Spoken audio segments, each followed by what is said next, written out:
샬롬 할렐루야. 누가복음 23장 43절요. 예수께서 이르시되 내가 진실로 네게 이르노니 오늘 네가 나와 함께 낙원에 있으리라 하시니라. 아멘. 낙원, 천국 22번째 낙원입니다. 천국에서 각종 건물의 재료가 되는 보석의 종류와 색상은 어떠하며 어떤 영혼에게 낙원이 영원한 처소로 주어지는지에 대해서 살펴보겠습니다. 새 예루살렘 생명수 강가에 놓인 벤치는 황금 바탕 위에 각종 보석으로 꾸며졌는데, 낙원의 생명수 강가에 놓인 벤치는 이 땅의 대리석 같은 보석을 깎아서 만들어 놓았습니다. 이 땅에서는 대리석도 값이 나가긴 하지만 돌의 일종일 뿐 보석이라고 하지는 않지요. 천국에는 돌, 흙, 시멘트, 나무 같은 재료가 없고 오직 금과 은, 보석만을 재료로 이용합니다. 따라서 낙원의 벤치를 만드는 재료가 이 땅의 대리석과 비슷해 보인다 하여도 실상은 돌이 아니라 보석의 일종이지요. 그렇다고 낙원에는 대리석 같은 벤치만 있는 것은 아닙니다. 새 예루살렘에도 황금 바탕에 보석이 장식된 벤치만 있는 것이 아니라 크리스탈로 깎아 보석으로 장식한 벤치도 있습니다. 투명하면서도 선명한 빛을 내는 크리스탈 벤치는 황금 보석으로 된 벤치와는 또 다른 아름다움을 바라지요. 낙원에도 투명한 보석으로 만든 벤치가 있지만 새 예루살렘의 것처럼 크리스탈 벤치는 아니며 이 땅의 유리에 비유할 수가 있는 재료로 만든 벤치입니다. 이 땅에 투명한 빛을 내는 것으로는 다이아몬드, 크리스탈, 큐빅, 유리, 또 얼음도 있지만 각각에서 나오는 빛과 가치는 다르죠. 천국에서도 집뿐만이 아니라 각종 시설물로 만드는 재료들은 금, 은, 보석인데 각각의 처소마다 그 빛깔과 색상과 가치가 다르며 종류의 다양함도 다릅니다. 예를 들어서 새 예루살렘의 성벽이나 집의 벽면은 벽곡으로 돼 있어서 안에서는 밖이 보이나 밖에서는 안이 보이지 않습니다. 새 예루살렘에 있는 벽곡이 진정한 보석으로서 벽곡이라면 낮은 처소로 갈수록 진품보다 못한 벽곡으로 각종 건물이 지어지지요. 그래서 낙원의 건물도 안에서 밖이 보이고 밖에서 안이 보이지 않는 기능을 하는 재료로 만들어지긴 했지만 그 가치는 새 예루살렘의 벽곡과는 전혀 다릅니다.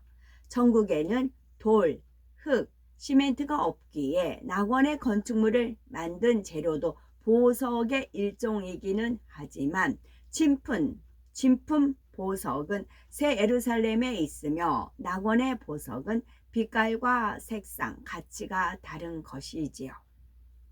새 예루살렘에서 붉은 빛을 내는 보석을 본다면 그것은 진품, 홍보석일 수가 있습니다. 그러면 천국의 다른 처소에도 붉은 빛을 내는 보석이 있을까요? 3천층, 2천층, 1천층 뿐만 아니라 낙원에도 붉은 빛을 내는 보석이 있으나 새 예루살렘 외에 다른 처소에 있는 붉은빛 보석을 홍보석이라고 하지는 않습니다. 진정한 홍보석은 새 예루살렘에 있고 다른 처소에 있는 붉은빛 보석들은 천국의 보석 중에 하나일 뿐이지요. 천국 모든 처소의 길은 황금길인데 이 땅에서도 금의 순도에 따라서 그 빛과 가치가 다른 것처럼 천국의 각 처소마다 금의 빛과 가치가 다릅니다. 새 예루살렘의 길이 진짜 황금으로 된 길이라면 낙원의 길은 새 예루살렘의 황금과는 다르죠. 녹보석, 남보석 등 천국의 모든 보석도 마찬가지입니다. 이 땅에서도 진품이 있는가 하면은 진품보다는 못하지만 그래도 가치 있는 것이 있고 진품을 흉내낸 모조품도 있지요. 천국에서도 진정한 의미의 보석, 곧 진품 보석은 새 예루살렘에 있고 다른 처소의 보석들은 가치가 덜하며 빛깔도 차이가 납니다. 각종 보석의 색상의 다양함도 천국 각 처소마다 차이가 나지요. 높은 차원의 처소일수록 종류가 다양합니다. 새 예루살렘에는 있지만 낙원에는 없는 색상도 있지요. 예를 들어 붉은빛 중에는 빨간색에 가깝거나 주홍색, 분홍색에 가까운 빛도 있을 수 있고 그 밖에 색의 농도에 따라서 진하기도 하고 엷기도 하는 등 매우 다양하지요. 노랑, 파랑, 초록 등 다른 색상들도 마찬가지이며 한 가지 색깔이 있으면 그 원색뿐만 아니라 농도와 배합에 따라서 얼마든지 다양한 색상이 파생되어 나올 수가 있습니다. 노랑, 파랑, 초록 등 다른 색상들도 마찬가지지만 한 가지 색깔만 있으면 그 원색뿐만 아니라 농도와 배합에 따라서 얼마든지 다양한 색상이 파생되어 나올 수가 있습니다. 그래서 햇님에서 비치는 빛 보면은 초록색, 빨간색, 파랑색, 빨간색, 뭐 진분홍색 이렇게 어느 때는 노란색도 있고 주황색도 있고 이렇게 펼쳐지시잖아요. 그와 같아요. 파생이 돼요. 파생돼서 색상이 나와요. 창조. 누구의 창조? 아버지 하나님 주님의 창조이십니다. 영광 받으소서. 이처럼 가능한 모든 색상이 존재하며 보석에서 2중 3중의 빛을 내는 곳이 새 예루살렘이라면 낮은 처소로 갈수록 원색에서 파생돼 나오는 색상의 종류가 적습니다. 낮은 처소로 갈수록 색상이 단순화되는 것이지요. 따라서 각 처소마다 건축물과 시설물의 색상도 많이 차이가 나고 건축물의 재료가 되는 보석의 색상 종류가 다르니 그것으로 만들어진 결과물도 차이가 납니다. 천국에는 꽃들의 색상도 처소에 따라 종류가 다릅니다.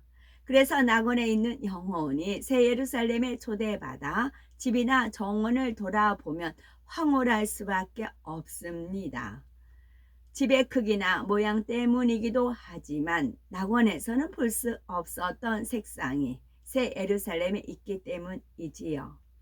새 예루살렘에 있는 보석과 꽃의 색상은 그 수를 헤아릴 수 없이 다양하며 이 땅에 없는 색상들도 많습니다.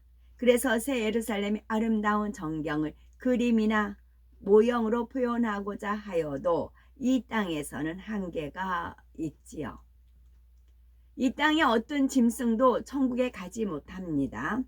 전도서 3장 21절에 인생의 혼은 위로 올라가고 짐승의 혼은 아래 곧 땅으로 내려가는 줄을 누가 알랴 하신 대로 짐승은 영이 없으므로 죽으면 혼이 흩어져 그것으로 끝입니다. 천국에서 애완동물이 주어지는 경우는 새 예루살렘의 영혼들에게 한해서이지요.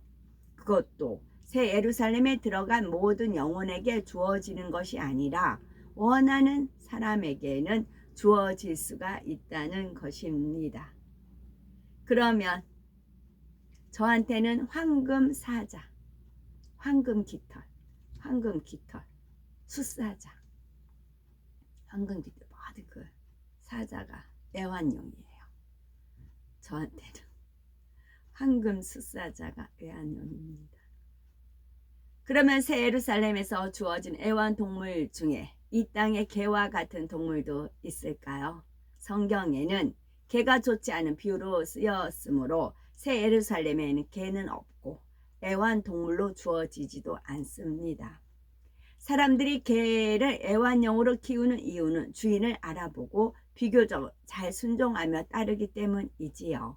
새 예루살렘의 애완용으로 주어진 동물은 이 땅의 개와는 다른 형상의 동물이지만 개보다 훨씬 사랑스러우면서도 또한 그 속성을 지녀서 주인을 기쁘게 해주고 즐겁게 해주지요.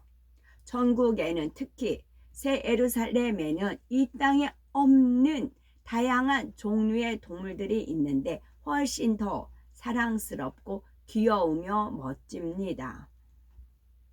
낙원은 믿음의 1단계에 있는 영혼들을 위한 천국 처소이지요. 표면적으로는 같은 믿음의 1단계라 하여도 죽기 직전에 믿음의 1단계가 있는 경우가 있고 하나님을 믿은 지 오래됐는데 신앙의 발전이 없어 믿음의 1단계에 머문 경우도 있겠죠.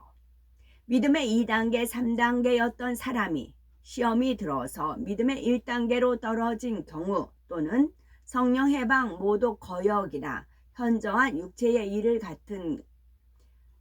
같은 사함받지 못할 죄를 지어서 구원받을 수 없었으나 하나님이 아주 특별한 용서와 긍휼을 입어서 스스로 가까스로 구원의 문턱에 이른 경우도 있습니다. 따라서 낙원이 가장 낮은 단계의 처소이지만 그곳에 깃든 하나님의 사랑과 긍휼은 다른 어느 처소 못지않게 크지요. 낙원에 들어가는 영혼들은 이 땅에 사는 동안 하나님을 믿지 않은 세월이 더 길었거나 하나님을 믿는다 하면서도 하나님을 사랑하는 어떤 행함도 내보이지 않았습니다. 그런데도 하나님께서는 그들에게 무서운 지옥 형벌을 면케하시고 평안하고 행복한 천국이란 공간에 들여서 영원히 살게 해주시는 것이지요. 단지 하나님을 알았고 예수 그리스도를 영접했다는 이유만으로 이처럼 놀라운 축복을 주셨으니 이들에 대한 아버지 하나님의 사랑이 참으로 크심을 알아야 하겠죠.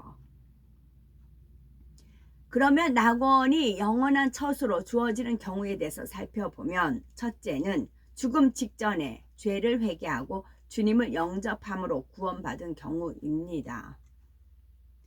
예수님께서 십자가에 달리셨을 때 예수님의 좌우로 십자가에 달렸던 강도 중에 한 명이 이에 해당이 되지요.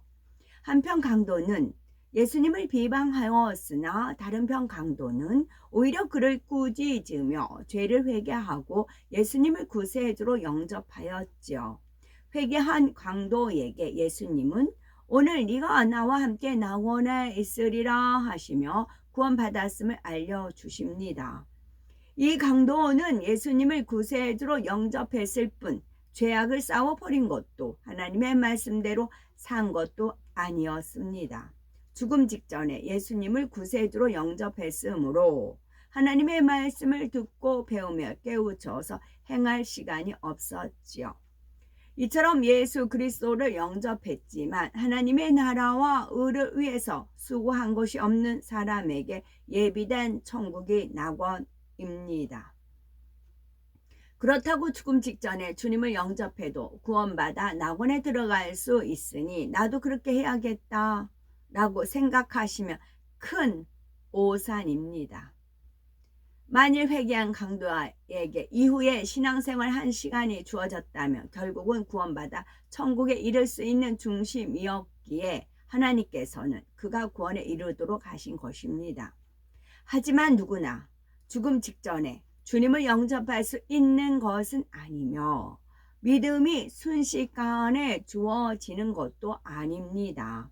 누가 언제 죽을지는 하나님 외에는 아무도 모르므로 회개한 강도처럼 죽음 직전에 구원받기는 쉽지 않지요. 부끄러운 구원을 받은 사람들은 대부분이 믿음으로 행한 것이 아무것도 없지만 오직 예수 그리스도를 영접함으로 아름다운 천국에서 영생 복락을 누리게 되었다는 사실만으로도 영원히 하나님께 감사하며 살아갑니다.